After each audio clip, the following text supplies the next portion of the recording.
오늘 함께 읽으신 말씀을 통해서도 저 여러분에게 하나님이 풍성한 은혜 주시기를 바랍니다. 오늘 본문은 예수님이 나귀를 타고 입성하시는 장면입니다. 우선 이 장면을 보면서 생각해 보게 되는 것은 우리가 복음서를 보고 예수님의 행적을 살펴볼 때 예수님이 무언가를 타고 다니신 적이 있었던가 하는 점입니다. 보통은 걸어서 그 사역을 또 이동을 하셨습니다. 이 감람산이라고 하는 곳에서 예루살렘이라고 하는 곳까지의 거리가 지금의 단위로는 약 4km 정도의 거리입니다. 사실 이 정도의 거리라고 하면 그 당시의 이동 경로로서는 걸어 다니기에 부족함이 없는 그리 멀지 않은 거리였던 것이죠. 더더군다나 당시는 6월절 기간이었습니다. 그러니까 이때는 많은 순례객들이 예루살렘을 향해서 가고 있었던 시기였고, 그렇게 이동을 하는 가장 보편적인 방식은 도보였던 것이죠. 예수님께서는 당시의 일상적이지 않은 모습으로 어쩌면 그렇게 해서 사람의 군중들의 주목을 끄시는 방법을 사용하셔서 이 예루살렘에 입성하신 것입니다. 이 같은 입성의 방식도 인상적이지만 시기는 더 주목해 볼 만합니다. 이때는 예수님의 공생의 마지막 예루살렘을 향하는 길이었습니다. 그리고 지금 입성하시는 이 길은 골고다의 언덕길로 이어지는 길이었죠. 그러니까 예수님이 구세주로 오셔서 그 삶 안에서 이루실 모든 사역의 절정을 향해 가는 발걸음이셨던 겁니다. 어쩌면 33년 이 공생의 삶이 이제 이 입성을 통해 시작되고 이루실 십자가, 이 사역을 향하여 있다고 해도 과언이 아닌 것입니다. 하나님의 아들이 이 땅에 성육신 하셔서 이루실 그 목적의 성취, 그 마지막 발걸음, 그것을 향한 발걸음, 그 시점에 지금 당도해 있는 것이죠. 이러한 중요한 시점에 예수님이 보여주신 이 예루살렘 입성이라고 하는 이 장면이 그래서 의미를 갖습니다. 이것이 얼마나 값지고 이 장면의 가치가 컸던지, 만약에 19장 40절이죠. 사람들이 침묵하면 돌들이 소리 지를 것이다, 이렇게 말씀하고 있습니다. 예수님의 행차가 갖는 의미가 매우 컸던 것이죠. 마태는 동일한 사건을 기록하면서 이렇게 적고 있습니다. 21장 4절에 이는 선지자를 통하여 하신 말씀을 이루려 하심이라 일렀으되 시온 딸에게 이르기를 내 왕이 내게 임하나니 그는 겸손하여 나귀 곧 먹에 매는 짐승의 새끼를 탔도다 하라 하셨느니라. 그러니까 마태가 기록하기를 지금 예수님의 이 입성은 매우 주목하고 의미 있고 그것은 마치 왕의 행차와 같다, 이렇게 묘사하고 있는 것이죠. 백성들 역시 이 같은 반응을 보입니다. 무리의 대다수는 그들의 겉옷을 길에 펴고 다른 이들은 나뭇가지를 베어 길에 펴고 앞에서 가고 뒤에서 따르는 무리가 소리 높여 이르되 호산나 다윗의 자손이여 찬송하리로다 주의 이름으로 오시는 이여 가장 높은 곳에서 호산나도다. 누가복음 19장 38절에는 이르되 찬송하리로다 주의 이름으로 오시는 왕이여 하늘에는 평화요 가장 높은 곳에는 영광이로다 하니, 길에 옷을 펴고 나뭇가지를 흔들고, 요한복음을 보면 그 나뭇가지를 종려나무가지라고 묘사하고 있습니다. 이 종려나무가지는 승전보를 울릴 때, 왕이 그렇게 승리하여서 돌아올 때 흔드는 가지였습니다. 그러한 장면이 지금 이 모습 속에 들어있는 것이죠. 호산나, 부디 우리를 구원하소서, 이렇게 백성들이 외치고 있습니다. 그러면서 다윗의 자손이여, 그러니까 지금 입성하시는 이 분은 다윗의 후손으로 약속하시고 우리가 기다리고 고대하였던 그 메시아시다, 이렇게 고백하고 있는 것이죠. 백성들이 어떻게 그것을 알 수 있었습니까? 백성들이 어떻게 그렇게 지금 이렇게 입성하시는 분이 그분이구나 하고 환호할 수 있었습니까? 스가랴 선지자의 예언의 말씀이 있었기 때문에 그렇습니다. 스가랴 9장 9절에 보면 이렇게 적고 있습니다. 시온에 따라 크게 기뻐할지어다. 예루살렘에 따라 즐거이 부를지어다. 보라, 내 왕이 내게 임하시나니 그는 공의로우시며 구원을 베푸시며 겸손하여서 나귀를 타시나니 나귀의 작은 것 곧 나귀 새끼니라. 마태가 고백한 것처럼 지금 이 장면은 선지자를 통하여 말씀하신 그 내용을 이루려 하시는 것이죠.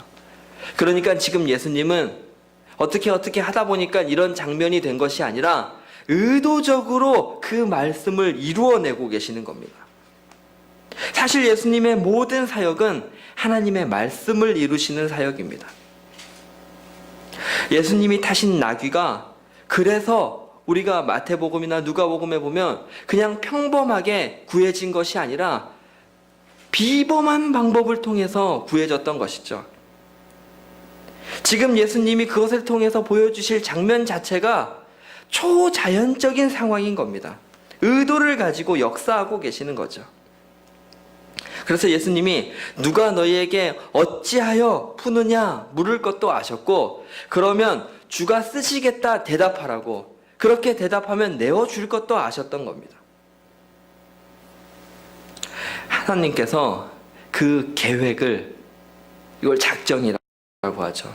이 세상 가운데 실현하시는 방법을 섭리라고 합니다. 오늘 예수님의 이 입성은 이 같은 섭리 가운데 있는 것입니다. 스가랴의 예언이 오늘 왕의 행차로 입성하는 예수님에게서 이루어지고 있는 것이죠. 이것이 인간적인 어떤 방식이나 계획의 차원이 아니라 하나님의 섭리 가운데서 이루어지고 있다. 이것을 우리는 이 말씀 속에서, 또 그 당시의 백성들은 자신들에게 전해왔던 그 말씀 속에서 느끼고 고백하고 있는 것입니다. 이 일이, 지금의 사건이 저와 여러분에게 역시 의미 있는 이유가 무엇입니까? 이 같은 예루살렘 입성으로 이루신 십자가의 구속, 그 수혜자가 우리이기 때문에 그렇습니다. 이날의 입성이, 이 찬송과 경배가 하나님 그 당시의 백성들의 몫이었던 것처럼 동일하게 저와 여러분들의 것이어야 하기 때문에 그렇습니다. 이 백성들이 얼마나 감격적이었겠습니까? 이제 그 예언이 이루어졌구나. 스가랴가 말씀하였던 그분이 정말 그 말씀대로 우리 눈앞에 지금 실현되어서 지금 다가오고 걸어오시고 계시는구나. 이 감격이 우리가 구원을 받은 감격이어야 하고 우리가 고백할 감격이어야 하는 것이죠. 이날의 이 사건이 하나님의 섭리 가운데 이루어진 것과 동일하게 내가 받은 이 구원이라고 하는 이 은혜가 그렇게 섭리 가운데 있구나라는 것이 우리의 고백이어야 합니다. 우리가 지금 사순절을 지내고 있지 않습니까? 그리고 조금 있으면 고난주간을 보내게 되고 부활절을 기념하는 이유가 바로 여기에 있습니다. 성경 속에 적혀있는 글귀가 아니라 실제로 지금 나를 향한 걸음이었고, 그것이 나를 위해 지신 십자가고 나를 위해 베풀어 주신 은혜, 그때 역사하신 하나님으로 끝나는 것이 아니라 지금 나를 여전히 역사하고 구원하시기 위해 섭리하시는 하나님의 실제를 우리가 이 같은 절기와 하나님을 향한 고백을 통해서 되새겨보는 것이죠. 오늘의 이 본문과 더불어서 저와 여러분이 같이 이 하나님의 섭리를 좀 더 생각해 보았으면 하는 본문이 있습니다. 사무엘하 6장에 보면 다윗이 하나님의 법궤를 옮기는 장면이 나옵니다. 아시는 것처럼 다윗이라고 하는 이 왕은 예수님께서 이 땅에서 행하실 통치, 왕으로서의 어떤 예표를 담고 있는 왕입니다. 구약의 맥락에서 볼 때 다윗이라고 하는 이 왕이 잘한 것도 있고 못한 것도 있지만 한 가지는 분명하죠. 순종이 제사보다 낫다는 걸 보여준 왕이고 그 순종의 끝까지를 가셔서 완성하신 것이 예수님이죠. 이스라엘이라고 하는 이 이름이 붙여진 나라가 하나님의 나라가 어떤 나라여야 되는지를 보여주었다면 다윗을 통해 보여준 그 왕이라고 하는 존재가 이 땅에서 하나님이 세우신 왕이 어떤 존재인지 진정한 왕이신 하나님을 고백하고 그 왕의 대리 통치자로서의 왕의 역할이 무엇인지를 구현했던 게 이 다윗이라고 하는 왕이었죠. 그러니까 다윗이 왕의 직무를 수행하면서 살아온 모든 어떤 과정들은 하나님이 진짜 왕이시고 나는 그것을 받들어 이 땅에서 구현하는 왕이라는 것을 보여준 모습이었고 그 같은 맥락에서 지금 하나님의 법궤를 옮겨오는 장면 역시 하나님이 진짜 우리 이 이스라엘의 왕이십니다. 하나님의 통치가 이 나라의 중심입니다라는 것을 선포하는 사건이었습니다. 왜 법궤를 옮겨오는 것이 하나님의 통치인가 하면 법궤는 여러분들도 다 아시는 것처럼 아카시아 나무로 만들어집니다. 그리고 그 겉면을 도금, 이제 금으로 싸는 것이죠. 그리고 그렇게 만들어진 틀을 순금으로 된 덮개를 만들어서 덮습니다. 그리고 그 위에 천사 모양 그룹들 둘의 형상을 새겨서 서로 마주보게 위에 형상을 만들어 놓습니다. 그런데 이렇게 이 덮개의 윗공간이면서 두 천사가 마주보고 있는 이 비어있는 요 공간을 속죄소라고 별도로 부르면서 이 공간이 하나님이 임재하시는 공간이다 이렇게 말씀하고 계십니다. 출애굽기 25장 22절이죠. 거기서 내가 너와 만나고 속죄소 위, 곧 증거계 위에 있는 두 그룹 사이에서 내가 이스라엘 자손을 위하여 내게 명령할 모든 일을 내게 이르리라. 그러니까 이 법궤라고 하는 게 뭐냐면 하나님이 말씀하시는 곳입니다. 왕이 명령을 내리는 자리와 같은 것이죠. 그러니까 하나님의 통치가 상징되어지는 물건이면서 공간인 것이 이 법궤라고 할 수 있겠습니다. 이처럼 의미를 갖는 법궤를 메어 올려서 예루살렘으로 향하고 있다, 다윗성으로 향하고 있다라고 하는 것은 이 나라의 진정한 통치자가 다스리시는 분이 하나님이시다라는 것을 선포하는 것이죠. 내가 왕이지만 나는 하나님의 뜻을 받드는 존재이다. 하나님이 참된 왕이시다. 이것을 보여주고 있는 것입니다. 그래서 이 장면 속에 보면 6걸음을 가고 한 번 하나님께 제사를 지냅니다. 어떤 주석을 보면 이 행위를 예루살렘에 도착할 때까지 했을 것이라고 합니다. 그분을 모셔드리는 것이 그분의 행차가 얼마나 귀한 것이고 의미 있는 것이면 그리고 이것이 얼마나 예를 표해야 되는 것이면 그렇게까지 했겠습니까? 그만큼 이 법궤가 갖는 상징이 큰 것이죠. 백성들 역시 마찬가지지 않습니까? 이 상징과 의미를 알았습니다. 그러니까 온 힘을 다해서 이것을 축복하고 송축하고 춤을 추고 나팔을 불고 백성들이 외쳤다 했습니다. 그 외침이 아마도 호산나였지 않겠습니까? 이 법궤가 갖는 의미가 오늘 우리 예수님께로까지 이어지는 것이죠. 이것을 조금 어렵게 표현하면 모형론이라고까지 표현을 하는데요. 왜 우리가 모델하우스에 가면 그 모델하우스는 진짜 집은 아니지만 그 집은 이렇게 생겼겠구나, 이렇게 살겠구나 라고 알게 되지 않습니까? 마치 구약의 어떤 인물이나 사건이 예수님의 어떤 성격이나 사역을 그렇게 미리 경험시켜 준다는 것입니다. 마태가 자주 이런 방식을 써서 표현했습니다. 그래서 마태복음에 보면 예수님과 안식일, 예수님과 성전, 요나, 솔로몬 이렇게 비교를 하면서 표현하는 장면들이 많습니다. 마치 이런 성전이라든지 안식이라든지 요나, 솔로몬이 예수님의 어떠하심을 보여주고 있는 것이죠. 그렇지만 마태가 설명하죠. 그것보다 뛰어나신 우리 예수님, 그 모든 것을 완성하신 예수님을 설명하는 그 같은 방식입니다. 본문에 앞서서 말씀드린 것처럼 다윗이 순종의 왕 예수님을 향하고 있는 것처럼, 그런 모습을 보이고 있는 것처럼 법궤 역시도 그런 성격을 갖는 것이죠. 법궤가 하나님이 거하시는 장소였다면 우리 예수님께서는 임마누엘이시죠.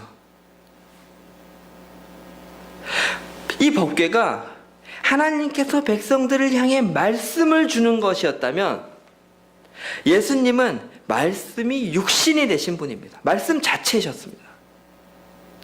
그러니까 사무엘하 6장의 이 법궤가 옮겨지는 장면과 오늘 예루살렘을 입성하시는 이 장면이 매우 유사한 겁니다. 둘 다 왕이 통치의 자리로 입성하는 모습을 보여주고 있습니다. 하나님의 통치를 상징하는 법궤가 입성하는 장면, 또 예수 그리스도 왕 되신 분께서 나귀를 타고 행차하며 입성하는 장면이죠. 말씀, 법궤 안에 말씀이 담겼지 않습니까? 하나님의 말씀이 그렇게 입성하는 장면과 말씀이 육신이 되신 예수님의 입성, 사람들의 환호, 나팔소리, 또 예수님을 향한 종려나무를 흔들고 환호하는 무리들 역시 매우 닮아 있는 것이죠. 더욱이 이 법궤가 그렇게 입성하여서 도착하는 곳이 다윗 성내에 있는 성막입니다. 오늘 이 예수님의 이 입성, 그리고 바로 가신 곳 역시 성전이었습니다. 이 두 장면은 단지 몇 년의 차이를 가지고 벌어진 일이 아니라 적어도 1000년 이상의 차이를 갖습니다. 그럼에도 불구하고 이렇게 많은 유사한 점들과 닮아 있는 모습이 담겨 있는 것이죠. 그래서 이 장면들 속에서 오늘 이 순간 예수님의 입성이 우연이 아니라 하나님의 놀라운 섭리 과정 가운데서 이루어진, 그것을 이루신 사건임을 우리는 보게 되는 것입니다. 가끔 이런 성경 공부를 하다 보면 나눔을 하게 됩니다. 읽으실 때 신약 성경을 읽으면 사랑이 많이 느껴지는데 구약 성경의 하나님은 너무 무섭기만 한 하나님이라는 거죠. 그리고 제가 그럴 때마다 그런 설명을 제 나름의 이해인데 이게 꼭 100% 맞아떨어지는 것 같지 않지만 이제 저는 그렇게 이해를 합니다. 신약에 보면 사랑이 나오는데 그 사랑의 진한한 러브 스토리는 구약에 들어있다. 예. 만나고 사랑하고 이제 너무 행복한 장면은 물론 여기에도 너무 아픔이 담겨 있지만 신약 성경 속에서 많이 만날 수 있는데 왜 그렇게까지 사랑했는지 이유는 구약에 들어있는 거죠. 포기 못하는 그 이유가 여기에 담겨 있는 겁니다. 마치 마태복음 21장 포도원 주인의 비유를 보면 왜 그 포도원을 도대체 포기 못하냐. 종들을 보내고 아들을 보내면서까지 그 수확을 거두려고 하는 주인의 목적이, 그 마음이 도대체 뭐냐. 그 이유가 구약에 담겨 있는 것이죠.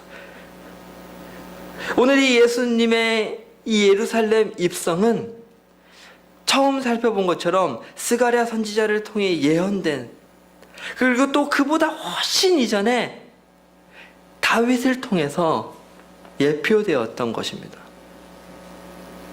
그런 지난한 긴 시간 하나님의 섭리와 준비를 통해서 그 모든 과정의 결과물로서 오늘 예수님이 성취하신 장면이죠. 그리고 성경은 그 왕의 모습을 겸손의 왕, 나귀를 타신 모습으로 묘사하고 있습니다.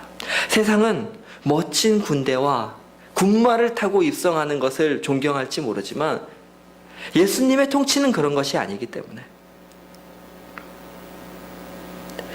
겸손의 왕으로 오셨다. 스가랴 9장 9절 아까 읽어드렸습니다만 이어지는 10절에 이렇게 기록하고 있습니다. 내가 에브라임의 병거와 예루살렘의 말을 끊겠고 전쟁하는 활도 끊으리니 그가 이방 사람에게 화평을 전할 것이요 그의 통치는 바다에서 바다까지 이르고 유브라데 강에서 땅끝까지 이르리라. 말 구유에서 나신 분이 나귀를 타고 입성하시는 모습으로 공의와 구원을 베푸시고 병거와 활 무기를 물리치시고 이제 화평을 이루실 왕으로서 임하신다. 그의 통치는 땅끝까지 이를 것이다 말씀하고 계시고 지금 예수님께서는 그것의 성취로서 나귀를 타고 입성하고 계시는 것이죠. 오늘 우리가 함께 살펴본 이 예루살렘의 입성 이 장면은 그래서 하나님의 섭리의 결과물인 것입니다. 오늘 우리가 아까 제가 한번 언급해 드린 것처럼 또 사순절 그리고 고난의 주간 부활절을 또 앞두고 있는 이 시점에서 한 번쯤 이런 말씀을 좀 묵상해 보았으면 좋겠습니다. 또 제 개인적으로는 이런 생각을 해보게 됩니다. 우리는 어쩌면 성경의 많은 말씀들 속에서 물고기 뱃속에서 동전잎이 나온 것을 보면서는 감동하고 그물이 찢어질 것처럼 물고기가 잡히는 장면들을 보면서는 감동을 하고 오병이어를 베푸시는 그런 장면들 속에서는 참 많은 감동을 느끼면서 어쩌면 1000년 이상 그 수많은 선지자들을 활용하여서 말씀하시고 이루시고 예표하신 그렇게 긴 시간의 섭리를 통해서 이루어내신 구원의 장면에 대해서는 정작 마음이 많이 식어져 버리진 않았는지, 여기에 우리가 얼마나 놀라는지 생각해 보게 되는 것이죠. 얼마나 감동하는지. 사실 이것은 예수님이 베드로가 물고기 잡게 하셨을 때도 준비하셨지 않겠습니까? 그 물고기가 갑자기 거기서 생길 수는 없잖아요. 물고기를 예수님이 이렇게 어떤 설교 보면 예수님이 그때 베드로한테 던지라고 하시기 전에 물고기를 얼마나 이렇게 싹 섭리하셔서 이렇게 모으셨겠냐고. 그죠? 과정이 들어있잖아요. 근데 지금 우리가 누리고 있는 이 구원이라고 하는 이 하나님의 섭리의 과정은 너무나도 길고 깊은 것입니다. 그 정점의 걸음을 지금 예수님이 보여주고 계시는 것이고, 그래서 백성들이 지금 이렇게 환호하는 것이고, 반면에 우리는 너무나도 그 구원의 은혜와 과정을 가볍게 생각하고 이미 너무 많이 누리고 있다는 생각을 해보게 되는 것이죠. 오늘 저와 여러분을 향한 구원이 이 같은 섭리 가운데 있는 것입니다. 그래서 우리가 낙심하지 않고 사는 겁니다. 1000년? 그보다 더 이전 하나님이 세상을 시작하시면서 예정하신 섭리의 결과로 내가 성도인데 내 눈앞에 보이는 어떤 일들 때문에 내가 낙심할 수가 없는 거죠.